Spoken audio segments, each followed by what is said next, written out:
Peppermint is a 2019, 2020, somewhere in that area, film with Jennifer Garner, and it's more of like an action revenge thriller kind of film.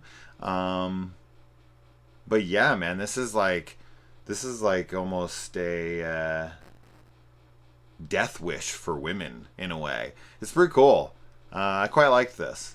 I like Jennifer Garner in this. Her family is killed by a drug cartel, and she kind of vows vengeance in a way. She goes off and she trains and she comes back and she just fucking starts laying waste to people. And there's some pretty good action sequences. This is currently streaming on Netflix. And I actually put on The Vanished with Thomas Jane and Anne Heche and Jason Patric, and I watched about 20 minutes of that movie and was like, no, there was something that happened in the movie and I was like, fuck that. This is so stupid. No way. So I shut it off and we immediately put this on.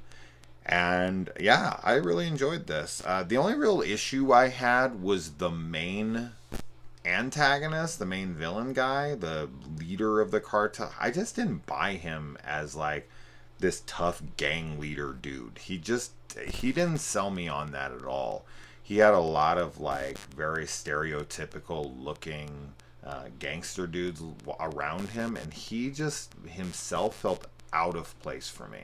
I just didn't buy it. Almost like not as gay as I guess I would call it, as the dude in Commando, like where he's just so not the villain I would expect to go against John Matrix.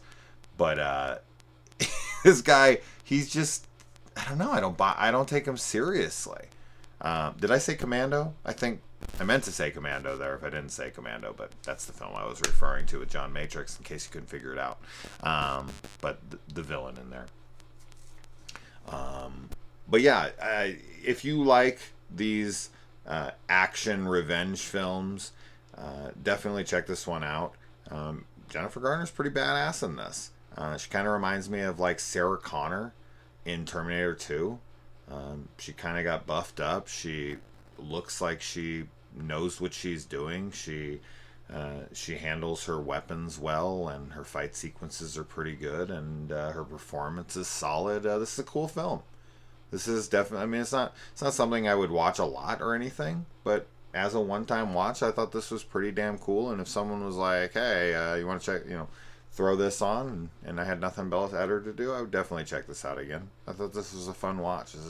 This is a good film to add to that, action revenge. The Kevin Bacon one he made with James Wan. What the fuck was that one called again? Death. S. What the fuck? Why can't I think of what that's called? You guys know what I'm trying to say. But yeah, like that and Death Wish. I can't believe I can't remember what that... Death Sentence. Jesus Christ, that title wouldn't come to me.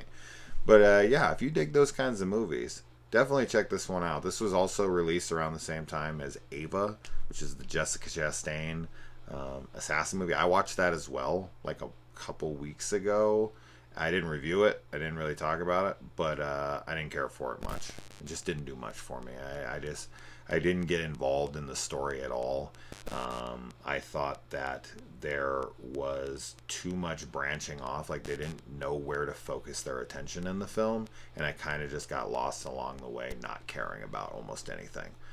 Like it was like, is this a... It felt like trying to be like Grosse Pointe Blanket time, where the hitman returns home and tries to almost interact with her normal life again, but like her past is still haunting her, but she's like still in and out of it, and it's just, I don't know, the balance was off for me. This is reviewing now multiple movies here, but regardless, I dug this one, and if you're into those kinds of films, check it out on Netflix. It's a cool time. Let me know. Adios.